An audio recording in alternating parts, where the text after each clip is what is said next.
কয়েক বছর আগে পুরনো কলকাতার ইতিহাস নিয়ে একটু ঘাঁটাঘাঁটি করছিলাম, মানে বই, পুরনো ছবি, আরও পুরনো ছবি। তো সেরকম ঘাঁটতে ঘাঁটতেই এই বইটা চোখে পড়ল, life in India or Madras, the Nilgiris and Calcutta, মার্কিন মিশনারি জন ওয়েলশ ডুলাস এর লেখা। উচ্চারণটা বোধ হয় ভুল করলাম, নাও হতে পারে, জানি না। এনিওয়ে, 1855 সালের বই, মানে মহাবিদ্রোহের 2 বছর আগের। পুরো বইটাতেই পুরনো ভারতের স্কেচ। শেষের দিকে পৌঁছে হঠাৎ এই ছবিটা চোখে পড়ল, গভর্নমেন্ট হাউসের স্কেচ। সেসব ঠিক আছে, কিন্তু ভালো করে দেখুন, পুরো বিল্ডিংটার মাথায় অনেকগুলো পাখি বসে আছে, এমনকি গেটের ওপরেও বসে আছে, এবং পাখিগুলো বিশাল, মানে হিউজ, জাইগ্যান্টিক। ইন্টারেস্টেড হয়ে দুপাতা উল্টাতেই দেখলাম জন সাহেবই বলছেন, আচ্ছা এক সেকেন্ড, এই একই পাখির ছবি আরও এক শিল্পী এঁকেছিলেন, বিখ্যাত স্কটিশ শিল্পীর আঁকা ওই একই জায়গার ছবি, যদিও এই এনগ্রেভিংটা অন্য একজনের করা। লক্ষ্য করুন, পাখিগুলো এটাতেও দিব্যি বসে আছে, সর্বত্র, অজস্র, এমনকি উড়ছেও। জন সাহেবের বই দুপাতা উল্টাতেই উত্তরটা পেয়ে গেলাম। এগুলোকে বলে অ্যাডজুটেন্ট, অর্থাৎ কিনা অ্যাডজুটেন্ট স্টর্ক, অর্থাৎ হাড়গিলে। এত ভনিতা বোধহয় না করলেও হতো, কারণ ভিডিওটা থাম্বনেইলেই হাড়গিলের একটা ছবিও রয়েছে। যাকে, হাড়গিলের কথা তো অবশ্যই পড়েছি। ফেলুদাই বলেছে 4.5 ফুট লম্বা পাখি, রাস্তায় ময়লা খুঁটে খুঁটে খেত। এখন যেমন দেখছেন কাকচড়ুই, তখন ছিল হাড়গিলে। গঙ্গার জলে মরা ভেসে যেত, তার উপর চেপে দিব্যি নৌসফর করত। হাড়গিলের কথা অ্যাকচুয়ালি শুনেছি, পড়েছি, কিন্তু দেখিনি, মানে হাড়গিলেকে দেখিনি কখনো, কারণ দেখার সম্ভাবনা খুব কম। কিন্তু কেন, হাড়গিলেরা গেল কোথায়? আচ্ছা এক মিনিট, এটা আমাদের চ্যানেলের সেকেন্ড ভিডিও। আগের ভিডিওটা যেটা টিনটিন নিয়ে বানিয়েছিলাম আমরা, সেটা দেখেছেন অনেকে, লাইক করেছেন, কমেন্ট করেছেন, শেয়ারও করেছেন, সাবস্ক্রাইবও করেছেন। আমরা আপ্লুত।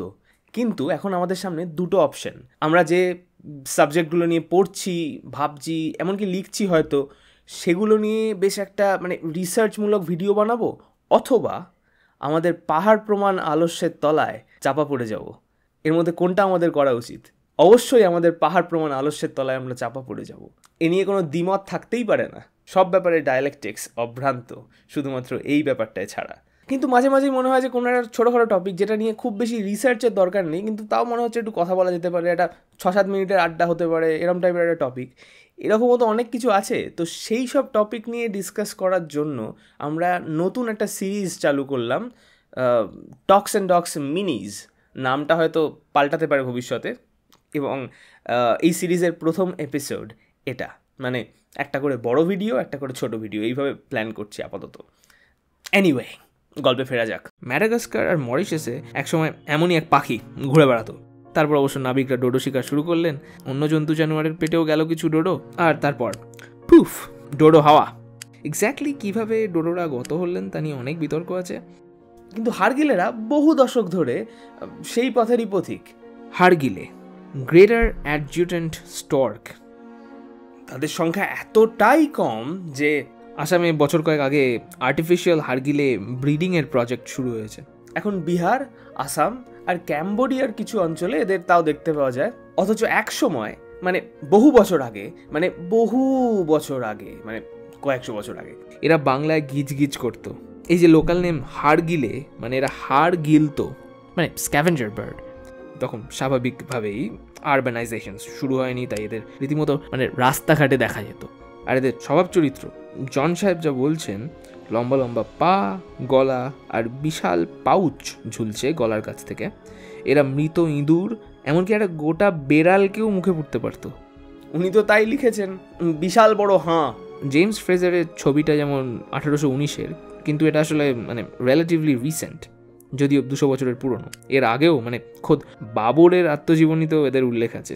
বাবরনামা, মানে ওই 16 শতকের শুরুর দিকে, সেখানে একে ডিং বলা হয়েছে। ব্রিটিশদের আসার সময়ও এরা ছিল, এবং শুধু যে ছিল তা নয়, ছবি দেখে মনে হয় মানুষের সামনে হাঁটাচলা করতে এদের খুব একটা ভয়ও লাগতো না। অবশ্যই এরা তো স্ক্যাভেঞ্জার বার্ড, ছবি দেখেও কিছুটা বোঝা যাচ্ছে। এই হচ্ছে সেই সময়কার ফোর্ট উইলিয়াম। সুইডিশ জীববিজ্ঞানী কার্ল স্যান্ডেভাল বলছেন, এখানেই সে সময় প্রচুর সংখ্যায় হাড়গিলে পাওয়া যেত, বিশেষ করে ছাদে। স্যান্ডেভাল হাড়গিলের ওড়াউড়ির পদ্ধতি কিছুটা বর্ণনা করেছেন। যাই হোক, একসময় কলকাতা শহরের কোট অফ আর্মসেও এদের দেখা পাওয়া যেত। তাহলে এরা হাওয়া হয়ে গেল কি করে? পুরোপুরি ডোডোর দশা হয়নি বটে, কিন্তু তাও ওয়েল, ব্রিটিশ আমলে যে মানে নগরায়ন শুরু হলো তার একটা ভূমিকা আছে বটে, কিন্তু প্রাকৃতিক কারণও ছিল যথেষ্ট। বেবি হারগিলেরা নাকি অনেক সময় দুমদাম বাসা থেকে পড়ে যায় এবং ইনজোর্ড হয়, এবং তারপর অনেক সময় না খেতে পেয়ে মারা যায়। কিন্তু যেটা হলো আসলে ব্রিটিশ আমলে মানে র্যাপিড আরবানাইজেশন শুরু হলো, জলাভূমি কমলো, ল্যান্ডস্কেপ পাল্টে গেল, মানে হারগিলেদের যে ফিডিং হ্যাবিটেট তার মানে 12টা বেজে গেল পুরোপুরি। পরিবর্তন ব্যাপারটা তো থামানো যায় না। এক প্রাচীন গ্রিক দার্শনিক বলেছিলেন, আপনি একই নদীতে দুবার পা ফেলতে পারবেন না, কারণ নদীর জলটা তো চলে গেছে, দ্বিতীয়বার যখন পাটা ফেলছেন সেই এক জলটা তো আর নেই। নদীটা এক হলেও বুঝতেই পারছেন উনি কি বলতে চাইছিলেন, মানে বেসিক্যালি পরিবর্তন। কিন্তু মজার ব্যাপার এই যে একসময় কলকাতার কাছেও বাঘ পাওয়া যেত, মানে শুধু দক্ষিণের দিকে নয়। এই যেমন এখানে বলছে গুপ্তিপাড়ায় লেপার্ড পাওয়া যেত। 1830 সালে এসব অঞ্চলে শেষবার বাঘ দেখার কথা রিপোর্টেড সাতগাঁওতে, মানে সপ্তগ্রামে। যাই হোক, নগরায়নের ফলে ডেন্স জঙ্গল কমে গেল, স্ক্যাভেঞ্জিং বার্ডদের খাদ্য সংকট শুরু হলো, এবং হারগিলেরা ইতিহাস বইতে জায়গা পেল। এই হলো গল্প। এদের লুপ্ত হয়ে যাওয়ার ঘটনাটা, মানে ডোডোর লুপ্ত হয়ে যাওয়ার ঘটনাটার মতো অতটা ইন্টারেস্টিং না হলেও এদের বিহেভিয়ার বা এরা কীরমভাবে থাকতো এই ব্যাপারটা কিন্তু খুব ইন্টারেস্টিং। মানে ভাবতেই কীরকম অদ্ভুত লাগছে, তাই না, যে কলকাতার রাস্তায় এত বড় বড় পাখি ঘুরে বেড়াতো আশপাশ দিয়ে। কিন্তু নানা রকম কন্ট্রাডিকশনের রেজলিউশনের মাধ্যমে সভ্যতা যেভাবে এগোয়, মানে বেসিক্যালি উৎপাদন পদ্ধতির পরিবর্তনের মাধ্যমে সভ্যতা সমাজ যেভাবে এগোয়, তাতে আনফর্চুনেটলি হারগিলেরা উবে গেছে। হারগিলের হাল হদিস আপাতত এইটুকুই। ডেসক্রিপশনে সবকটা সোর্স মেনশন করে দিয়েছি। এবার আমার ফাটা রেকর্ড শুরু হবে। যদি ভিডিওটা পছন্দ হয় লাইক বাটনে একবার প্রেস করুন, যদি ভালো না লেগে থাকে তাহলে ডিসলাইক বাটনে দুবার প্রেস করুন, আর যাই হোক না কেন সাবস্ক্রাইবের মতো এরকম একটা দুর্দান্ত বাটনকে অবশ্যই ব্যবহার করুন যদি ইচ্ছে হয়। আর আমাদের আগের ভিডিও না দেখে থাকলে দেখে নিন সময় পেলে।